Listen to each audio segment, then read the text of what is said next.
Salut les amis et bienvenue dans cette troisième et dernière vidéo de correction de physique, c'est sur la rotation aujourd'hui. Donc ça reste un peu sur les mêmes concepts que les autres fois, donc avec la vitesse, l'accélération, voilà. Les prochaines séries ça va changer un petit peu tout de paradigme, vraiment on va rentrer dans une autre sorte de physique, hein. Et voilà, j'espère que ça vous aide un maximum. Je vous prends pas plus de temps, on y va directement avec l'exercice 1. Ok, alors on commence avec l'exercice 1. C'est un exercice qui est très simple en fait, il faut juste comprendre un concept, et une fois qu'on l'a compris, on résout cet exercice en vraiment 30 secondes quand on est dedans. Donc on va le lire ensemble. Deux patineurs, Alice et Bob, se trouvent sur une patinoire. Alice, de masse 50 kg, glisse à une vitesse de 4 mètres par seconde vers la droite. Ok, donc on a Alice ici, elle va vers la droite à 4 mètres par seconde. Et elle va en direction de Bob. D'accord, Bob est déjà plus vers la droite qu'elle. Bob, il a une masse de 80 kg, il est plus lourd, mais il se déplace moins vite, il se déplace à 2 mètres par seconde dans cette direction. Les deux patineurs, ils finissent par s'attraper l'un et l'autre, et puis ils glissent ensemble sans se séparer, du coup dans la même direction, parce qu'initialement ils allaient dans la même direction. D'accord? Puis on s'intéresse à leur vitesse finale. Donc ça va faire un peu un mix entre la vitesse de Alice et puis la vitesse de Bob. D'accord? Pour ça, c'est super simple. On a une quantité de mouvement qui est celle d'Alice initialement avant qu'ils se rencontrent, la quantité de mouvement de Bob, et une fois qu'ils se sont rencontrés, eh ben, ils ont, ces deux quantités de mouvement, elles s'additionnent, d'accord? La formule de la quantité de mouvement, c'est P égale M fois V, donc la quantité de mouvement de Alice, c'est 50 kg fois 4, pour 4 mètres par seconde, puis la quantité de mouvement de Bob, c'est 80, pardon, c'est 80 fois 2. D'accord? Donc ça, c'est la quantité de vitesse d'Alice, et ça, c'est la quantité de vitesse de Bob. Maintenant, si on les additionne, ça donne la quantité de mouvement total. D'accord? Et ensuite, si on veut trouver la vitesse, ben, si on additionne tout ça, ça c'est la quantité de mouvement total, mais on peut aussi trouver la quantité de mouvement total d'une autre manière. C'est la vitesse finale, bon ça c'est l'inconnu, c'est ce qu'on cherche, fois la masse totale. Bon, la masse totale, on l'a, c'est 50 plus 80, donc 130. Et puis 130 fois la vitesse finale, qu'on va noter V, ça c'est la quantité de mouvement total. Et puis ça aussi c'est la quantité de mouvement total. Donc on peut écrire l'égalité. Maintenant si on résout, on n'a que 200 plus 160 divisé par 130, ça c'est égal à V. Et puis on trouve que V c'est égal à 2,79 à peu près. Donc la A elle est juste. Maintenant pour l'exercice 2, c'est exactement les mêmes concepts que pour l'exercice 1, c'est vraiment la quantité de mouvement. Okay, on avait vu que pour la quantité de mouvement, la formule c'est P est égal à M fois V. D'accord? Donc P est la quantité de mouvement, M la masse, et puis V la vitesse de l'objet. Donc on va prendre une à une ces propositions de réponse, puis on va essayer d'y répondre. La quantité de mouvement d'un objet immobile est nulle. Donc si on a un objet qui est immobile, quand on regarde dans cette formule-là, s'il est immobile, ça veut dire qu'il a une vitesse de 0 par rapport au référentiel. Puis la quantité de mouvement, c'est toujours par rapport au référentiel. Donc s'il est immobile par rapport au référentiel, alors sa quantité de mouvement sera aussi immobile, ça sera aussi nulle. D'accord? Si la vitesse est nulle, la quantité de mouvement est nulle. Donc la A, elle est vraie. Maintenant la B, si la vitesse d'un objet est doublée, sa quantité de mouvement est également doublée. Donc pour un même objet, si on double la vitesse, on voit bien que la quantité de mouvement double, parce que dans la formule, si m est constant puisqu'on parle du même objet, v s'il double, p il double aussi. Donc la B, elle est vraie. Maintenant là, c'est deux objets de masse différentes, donc on imagine que la masse ici n'est pas la même, peuvent avoir la même quantité de mouvement s'ils se déplacent à la même vitesse. Si ça c'est la même chose, mais que ça c'est pas la même chose, alors ça c'est pas la même chose. Donc la C elle est fausse. Et puis maintenant la D, si aucune force extérieure n'agit sur le système, la quantité de mouvement totale de ce système reste constante. Donc si aucune force n'agit sur le système, c'est comme s'il n'y avait pas de force de frottement, s'il n'y a pas de force d'accélération. Si on n'accélère pas un objet, et que l'objet ne change pas, c'est-à-dire que la vitesse restera constante, parce qu'on n'a pas de force de décélération, on n'a pas d'accélération, on n'a rien, donc la vitesse est constante. Puis comme on parle du même objet, la masse aussi est constante. Donc la quantité de mouvement aussi restera constante. Donc la D, elle est vraie. Alors on y va pour l'exercice 1, grande roue. Dans une fête forêt, une grande roue tourne avec une vitesse angulaire constante, au bas de la trajectoire d'une nacelle. Donc là, il faut imaginer le scénario. Donc on a une grande roue, et puis on nous demande, enfin elle tourne dans un certain sens, d'accord? Et puis on a une nacelle en ce point-là, donc au bas de la trajectoire. Puis on nous demande, est-ce que la norme de la vitesse est plus élevée qu'au sommet? Donc là, il faut réfléchir avec la consigne. On nous dit que la vitesse angulaire, elle est constante. D'accord? Donc si la vitesse angulaire, elle est constante, la norme de la vitesse, donc la grandeur du vecteur vitesse, bah, sera la même chose qu'en haut, puisque la vitesse, on nous dit qu'elle est constante. Donc la norme de la vitesse est la même en bas que en haut. Donc la première, elle est fausse. Maintenant, l'accélération tangentielle est positive. Pour ça, il faut faire appel aux formules dans le formulaire directement. Vous avez l'accélération tangentielle, on vous dit que c'est égal à, donc la norme de l'accélération tangentielle, c'est égal à la différence de vitesse sur la différence de temps. D'accord? Est-ce qu'on a une différence de vitesse? Non, puisque la vitesse angulaire, elle est constante. Donc, si on n'a pas de différence de vitesse, on s'en fiche de la différence de temps, l'accélération tangentielle, elle sera égale à 0. Donc, l'accélération tangentielle est positive? Non, parce que, on vient de le dire, elle est égale à 0. Maintenant, l'accélération angulaire est nulle.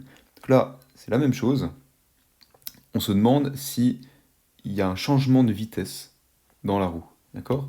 Est-ce qu'elle change de vitesse au cours du temps? Bah là, non, puisqu'on nous dit vitesse, toujours vitesse angulaire constante. Donc l'accélération angulaire, elle est nulle. Forcément, s'il n'y a pas de changement de vitesse, il n'y a pas d'accélération. Donc, elle est vraie, parce qu'elle est bien nulle. Et maintenant, D, la pesanteur G est dans le sens opposé à l'accélération centripète. Donc toujours pour la situation où la nacelle elle est en bas de la roue. Bah là, oui, parce que ce qu'on nous dit, c'est que l'accélération centripète, elle est toujours dirigée vers le centre du tournant. Ça, il faut l'apprendre par cœur. Elle est toujours, c'est très moche ce que je vous ai dessiné, pardon. Elle est toujours dans le sens, genre, à l'intérieur de la courbe, d'accord? Et donc, en ce point-là, à l'intérieur de la courbe, ce sera dans la direction exacte opposée à la pesanteur G. Donc la D, elle est vraie aussi. Ok, alors maintenant c'est un exercice un petit peu plus long à faire, mais comme c'est un exercice de calcul, ça devrait pas prendre trop de temps. On va essayer de le faire rapidement avec des petites astuces. Donc on a une voiture de masse M, 1200 kg, qui prend un virage d'un rayon de 125 mètres. Si le coefficient de frottement statique entre les pneus et la route vaut 0,5, quelle est la vitesse maximale, Vmax, pour ne pas déraper dans un tel virage? Donc là, il faut trouver Vmax, d'accord? Donc, déjà, il faut se représenter un petit peu la situation. On a une voiture qui a une trajectoire circulaire comme ça, avec un rayon de 125 mètres sur sa trajectoire circulaire. On a évidemment une force centrifuge qui la pousse, entre guillemets, vers l'extérieur, même si c'est une force fictive, comme Kasparian vous l'a dit. Elle la pousse vers l'extérieur, mais en même temps, il y a une force de frottement entre les pneus et la route qui retient la voiture sur sa trajectoire, d'accord? Mais au-delà d'une certaine vitesse, on imagine bien que la voiture, elle va déraper et elle va pas pouvoir rester sur cette même trajectoire, d'accord? C'est juste ça qu'il faut trouver. Donc, il faut déjà calculer la force de frottement. La force de frottement, ça c'est pas trop compliqué à calculer, il faut d'abord trouver N, donc c'est la normale de la voiture. La normale de la voiture, elle vaut 1200 fois 9,81, donc là on cherche une force, ce qui nous donne 11 772 newtons. Ok? Donc ça, c'est la norme. D'accord, donc on a déjà trouvé la norme. Maintenant, il faut trouver la force de frottement maximale. D'accord? Donc la force de frottement maximale, elle est donnée par la normale fois le coefficient de frottement. D'accord? Donc la force de frottement maximale, que je note FFR, elle est de 11 772 fois 0,5, ce qui nous donne 5886. Pardon. Newton.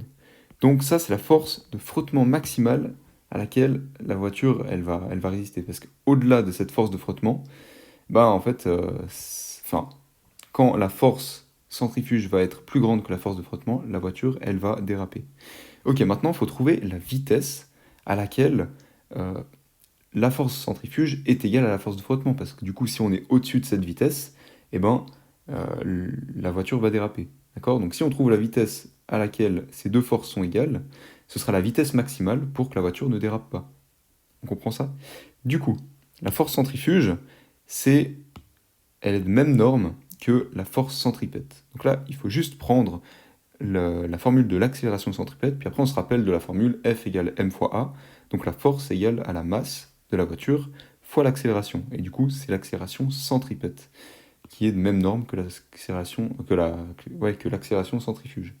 Donc, on va déjà noter ça ici. F centrifuge est égal à l'accélération centrifuge fois la masse. Donc maintenant, on calcule la force centrifuge. Okay, la force centrifuge, elle est égale à l'accélération centrifuge, qui, elle, est aussi de même norme que l'accélération centripète. Donc on prend la formule de l'accélération centripète qui nous donne V carré sur R, et tout ça fois la masse. Maintenant, on veut que la force centrifuge, ça soit égal à la force de frottement. Donc, tout simplement, on va faire 5886.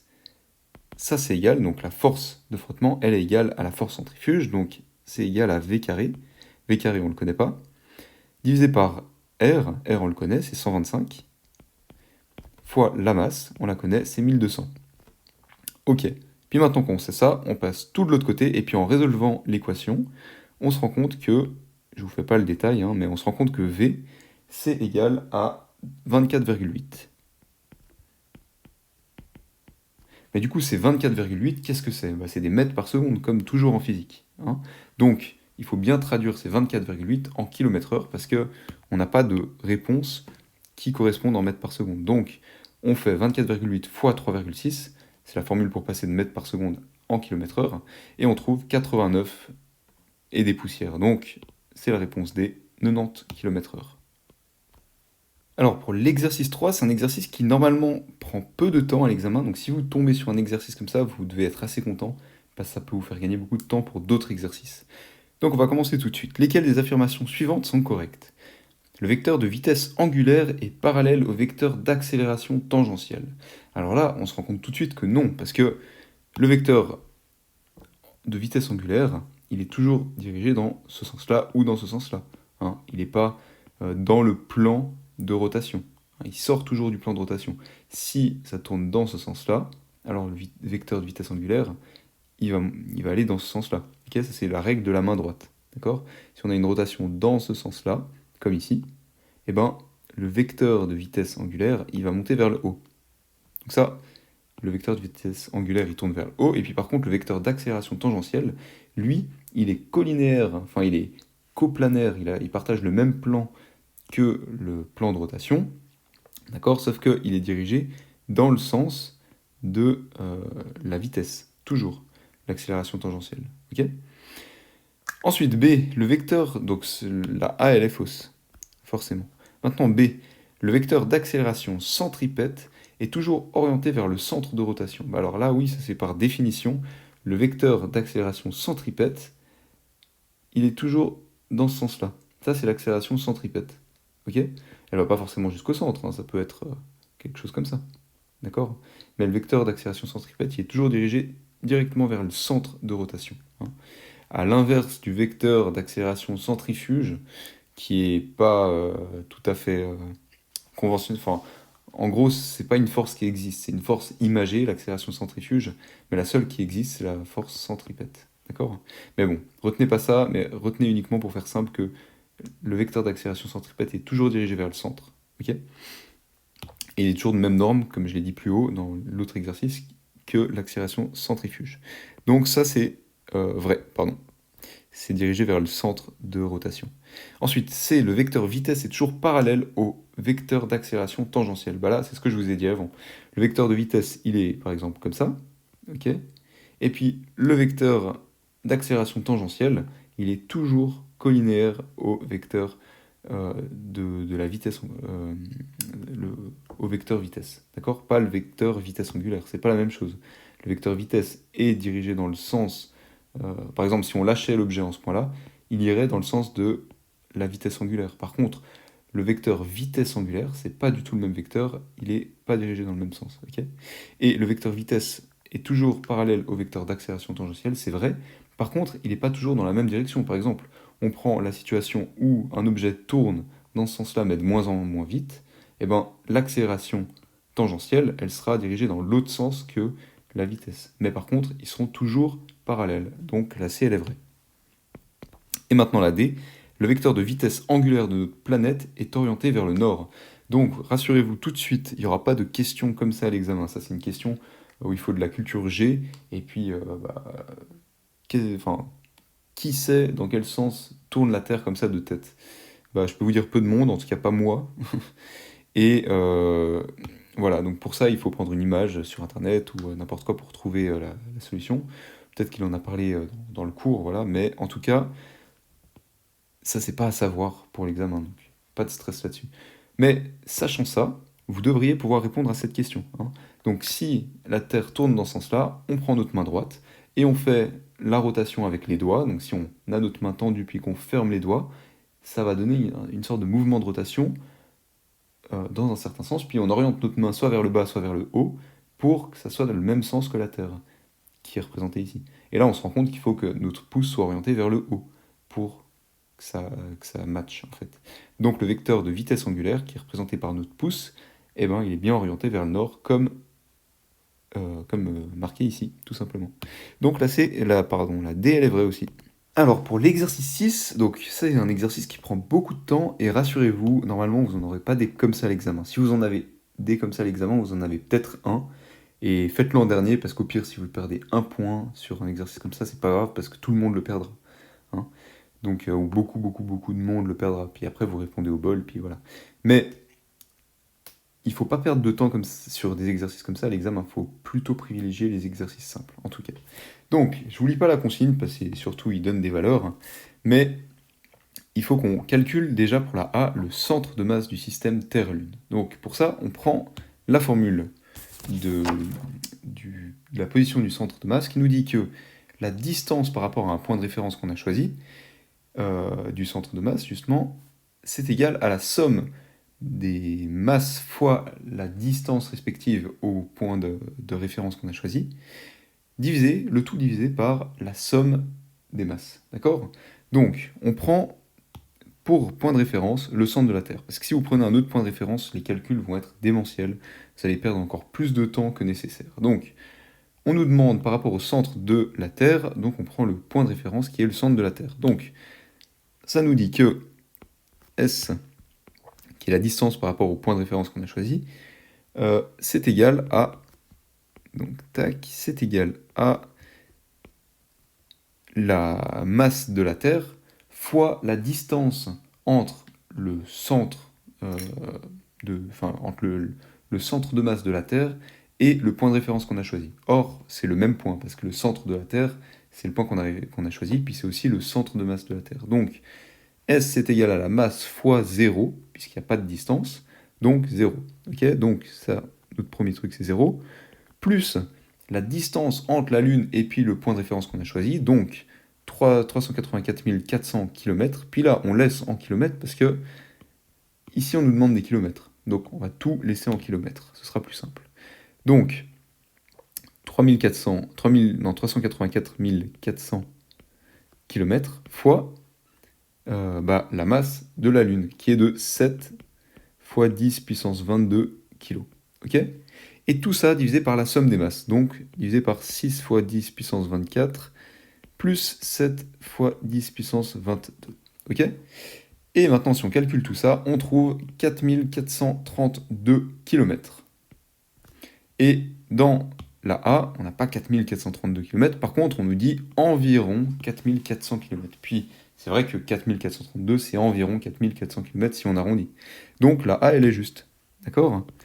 Par rapport au centre de la Terre. Voilà. On a bien pris le bon point de référence. Ça peut faire gagner du temps, en fait. Déjà. Ensuite, la B.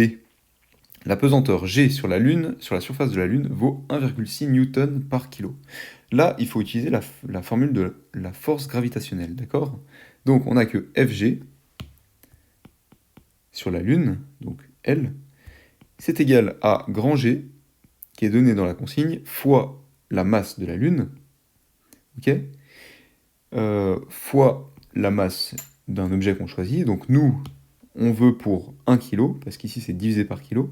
Donc, c'est-à-dire que si la B, elle est vraie, c'est-à-dire que chaque objet de 1 kg va subir une force de 1,6 N vers le bas. Donc, on prend par exemple un objet de 1 kg. Donc, ce petit m, ce sera 1 kg, divisé par le rayon au carré. D'accord? Et maintenant, si on remplace tout ça par le g ici, je ne vais pas le faire, hein, parce que c'est très long et le but c'est d'être concis. Mais si on remplace tout ça par grand G fois la masse de la Lune fois la masse d'un kilo qu'on a choisi arbitrairement parce qu'ici on nous parle de newton par kilo et pas de newton pour 2 kilos, d'accord? Et bien ici on prend 1 kilo, et puis le rayon au carré. Le rayon au carré, c'est le rayon de la Lune qui est donné ici, hein, et lui, il faut bien l'exprimer en mètres pour que ça soit juste, d'accord? Et si on calcule tout ça, on trouve bien 1,6, pardon, tac, 1,6 newton par kilo. Voilà, ça c'est la valeur de G. Puis maintenant, vous pouvez aussi vous poser la question que G, on l'exprime toujours en mètres par seconde au carré. Et puis, est-ce que G, ça peut être des newtons par kilo? Bah oui, parce que en fait, des mètres par seconde au carré, c'est égal à des newtons par kilo. Et ça, il faut l'apprendre. Il faut l'apprendre par cœur. Et voilà. Mais vous pouvez aussi trouver ça par la formule F égale m fois A. D'accord? Parce qu'une force, c'est en newtons. Et la masse, enfin, c'est égal à la masse fois l'accélération, donc des newtons, sont égales à des kilos fois des mètres par seconde au carré. Donc si on retransverse tout ça, on voit bien que des newtons par kilo, c'est égal à des mètres par seconde au carré. Ok? Donc la B, on se rend compte qu'elle est juste aussi.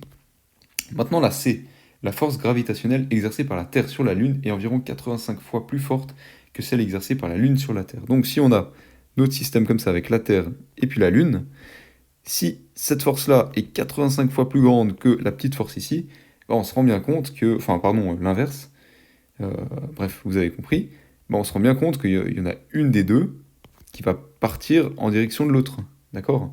La Lune, elle va partir dans cette direction plus vite que la Terre dans cette direction.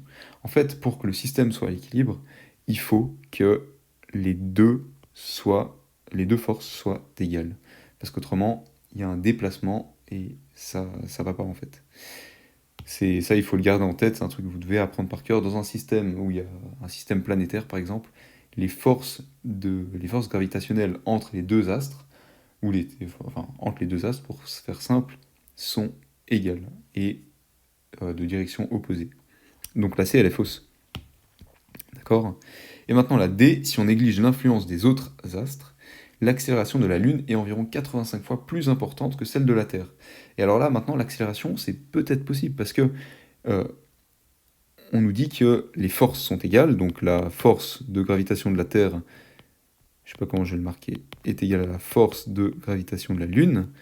Si ces deux trucs sont égales, on a que la masse de la Terre fois l'accélération de la Terre, c'est égal à la masse de la Lune fois l'accélération que subit la Lune, voilà. Et donc du coup, on se rend compte que si les masses ne sont pas égales, eh ben, les accélérations non plus ne sont pas égales.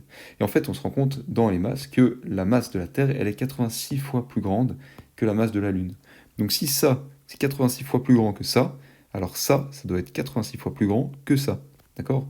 Et c'est ainsi qu'on se retrouve avec l'accélération de la Lune qui est 86 fois plus importante que celle de la Terre. Voilà, donc la D, elle est juste. Ok, alors, maintenant pour l'exercice 7. Donc, on s'intéresse à un objet qui est placé dans un ascenseur. L'objet, il est en bleu sur mon schéma, ici. L'objet, il tombe en chute libre, et son accélération est de 15 mètres par seconde au carré, vers le bas par rapport à l'ascenseur. Donc, c'est-à-dire qu'il va aller vers le bas de l'ascenseur. Il va aller de plus en plus vite vers le fond de l'ascenseur. D'accord. On ne connaît pas la position, ni la vitesse, et ni l'accélération de l'ascenseur. On prend comme accélération gravitationnelle de surface différentes valeurs pour Jupiter, la Terre, Mars et la Lune. Quelles affirmations sont plausibles? Donc pour la A, l'ascenseur est sur Terre et accélère vers le bas à 5 mètres par seconde au carré dans le référentiel de la Terre. Donc, si on a un ascenseur qui accélère à 5 mètres par seconde dans ce sens-là, d'accord, l'objet, initialement, il tombe à 10 mètres par seconde, donc l'objet, il va accélérer vers le fond de l'ascenseur avec une accélération de 5 mètres par seconde au carré, d'accord? Pas 15 mètres par seconde au carré, comme ce qui est demandé. Parce que si imaginons que l'ascenseur ne bouge pas, alors l'objet, il va déjà tomber avec une vitesse de 10 mètres par seconde au carré vers le sol de l'ascenseur. Mais maintenant, si l'ascenseur, il descend dans ce sens-là, par rapport au sol de l'ascenseur, l'objet, il va tomber moins vite, enfin, il va avoir une accélération moins forte vers le sol de l'ascenseur. Donc, ce sera bien 10 moins 5 et pas 10 plus 5. Donc, il aura une accélération de 5 mètres par seconde au carré et pas 15 comme demandé. Donc, la A, elle est fausse. Maintenant, la B. L'ascenseur est dans l'espace et accélère vers le haut à 15 mètres par seconde au carré dans le référentiel de l'espace. Donc là, à ce moment-là, l'objet, lui, il subit plus d'accélération dans aucun sens. D'accord? Il reste statique. Mais par contre, l'ascenseur, il va accélérer dans ce sens-là à 15 mètres par seconde au carré. Ce qui va faire que l'objet, finalement, il va se rapprocher du fond de l'ascenseur avec une avec une accélération, pardon, de 15 mètres par seconde au carré. Donc, la B, elle est juste. Parce que son accélération, elle est bien de 15 mètres par seconde au carré vers le bas par rapport à l'ascenseur. Voilà. Donc la B, elle est vraie. Maintenant la C. L'ascenseur est au repos sur Terre dans le référentiel de la Terre. Donc, si on a un ascenseur qui ne bouge pas, eh ben, l'objet, lui, il va descendre à 10 mètres par seconde, tout simplement. 10 mètres par seconde au carré, pardon. Donc il aura une accélération de 10 mètres par seconde au carré vers le sol de l'ascenseur, et pas 15 comme demandé. Donc la C, elle est fausse aussi. Voilà. Et maintenant la D, l'ascenseur est sur Jupiter et accélère vers le bas à 10 mètres par seconde au carré dans le référentiel de Jupiter. Donc Jupiter nous fait accélérer l'objet vers le bas déjà de base à 25 mètres par seconde au carré. Mais maintenant, si l'ascenseur il accélère aussi vers le bas à 10 mètres par seconde au carré, eh ben, la différence ce sera de 15 mètres par seconde au carré, parce que initialement l'objet, il veut descendre à 25 mètres par seconde au carré vers le fond de l'ascenseur. Alors si l'ascenseur, lui, il descend à 10 mètres par seconde au carré dans ce sens-là, eh ben, la différence, ce sera bien 25 moins 10 et pas 25 plus 10, parce que l'objet, il va mettre plus de temps avant d'atteindre le fond de l'ascenseur. Donc ça veut dire que son accélération sera moins forte. Donc c'est bien 25 moins 10, 15 mètres par seconde au carré. Donc la D, elle est juste. Voilà comment répondre assez intuitivement à cet exercice. Et finalement, maintenant pour l'exercice 9, le vélo ci-dessous qui avait une vitesse positive constante en direction de x, donc c'est-à-dire que le vélo va dans ce sens-là, se met à freiner. Le repère est orthonormé. On peut affirmer que. Donc déjà, si le repère est orthonormé, on a x ici, z ici. Là, on prend la règle de la main droite, donc le pouce sur x, le majeur sur z, et on se rend compte que l'index qui représente y est en direction de l'arrière du plan. Donc c'est-à-dire que y va partir comme ça, là-bas derrière. D'accord ? Enfin, derrière le vélo, du coup. Ça, c'est l'axe Y. Ok ?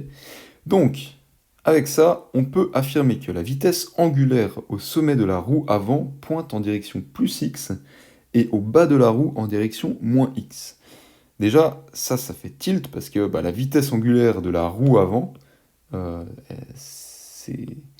ne peut pas parler de vitesse angulaire au sommet de la roue et en bas de la roue. On parle de la vitesse angulaire de la roue elle-même, parce que c'est la roue elle-même qui est en rotation, et puis pas le point supérieur, donc le sommet, et pas le bas de la roue. Eux, ils n'ont pas de vitesse angulaire, parce qu'eux-mêmes ne sont pas en rotation.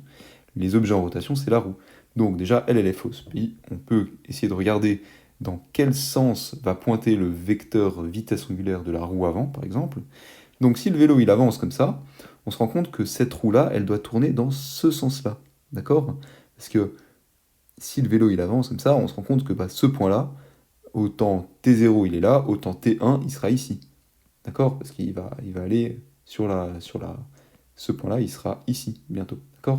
Donc cette roue-là, elle tourne dans ce sens-là. D'accord?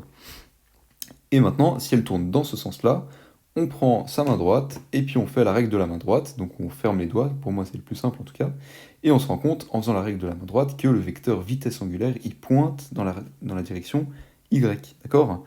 Donc, la vitesse angulaire de la roue pointe en direction plus x, ça c'est faux. Donc déjà, elle est fausse. Ok, la A, on avait dit qu'elle était fausse aussi. Maintenant, la C, la vitesse angulaire de la roue pointe en direction plus y, ça c'est juste. Et l'accélération angulaire pointe en direction moins y, ça c'est juste aussi, parce que si le vélo il se met à freiner, c'est-à-dire que la vitesse elle va diminuer. Pour que la vitesse elle diminue, il faut que le vecteur accélération angulaire, il pointe dans la direction opposée du vecteur vitesse angulaire. D'accord? Donc pour ça, il faut que le vecteur accélération angulaire, il pointe dans cette direction-là, donc dans la direction moins y, et que le vecteur vitesse angulaire, il pointe dans la direction y. Voilà. Donc la C elle est juste, et puis maintenant la D elle est fausse aussi, parce que la vitesse angulaire de la roue pointe en direction plus Z, c'est faux, et l'accélération angulaire pointe en direction moins Z, c'est aussi faux, on vient de le voir. Voilà, cette troisième et dernière vidéo de correction de physique est à présent terminée. J'espère que ça vous aura aidé un petit peu à accrocher au début de l'année sur la physique et puis à capter comment faire pour répondre d'une manière rapide aux exercices. Voilà, maintenant il faudra vous débrouiller par vous-même, mais je suis sûr que vous en êtes capable. Beaucoup l'ont fait avant vous et c'est une grosse difficulté la physique, mais la première année c'est une difficulté de manière générale, c'est très difficile et les efforts placés en physique, je vous assure, même si ce pas des efforts qui sont toujours agréables, ils sont super rentables à l'examen parce que c'est des points que peu ont. Donc si vous les avez vous, c'est des points qui vous démarquent beaucoup comparé aux autres. Donc je vous invite vraiment à pas lâcher la physique, vraiment. Ok. Nous, on se retrouve pour l'examen blanc gratuit d'octobre. Donc on organise sur notre site un examen blanc qui sera classé, qui sera tout ce que vous voulez. Et on s'y retrouve, normalement, il y a souvent pas mal de participants, donc j'espère vous y voir nombreux. C'est un petit peu le rendez-vous pour savoir où vous en êtes dans le début de l'année. Est-ce que votre méthode de travail elle fonctionne? Est-ce que faut un petit peu la remettre en question? Est-ce que la quantité de travail que vous mettez, elle est suffisante? Est-ce qu'il faudrait un petit peu plus travailler? Est-ce qu'au contraire, c'est déjà bien comme ça, faut continuer comme ça, mais pas forcément travailler plus? Donc voilà, ça donne un peu l'occasion de faire un petit topo sur la situation comparé aux autres, et ça c'est bien de le faire tôt dans l'année, donc c'est pour ça qu'on vous propose ça gratuitement pour tout le monde. Il faut juste créer le compte sur UpMed, et puis vous pourrez vous comparer par rapport à 60 personnes, à plein de personnes pardon, sur 60 QCM. Voilà, l'année dernière ils étaient 320, j'espère que vous serez autant nombreux cette année, mais voilà, vous êtes à peu près 20% moins nombreux que l'année dernière, donc on verra tout ça, mais j'espère vous y voir nombreux. En attendant, tout de bon, courage pour les cours, ça s'intensifie clairement, donc courage, et puis voilà, j'espère vous y voir nombreux. À la prochaine.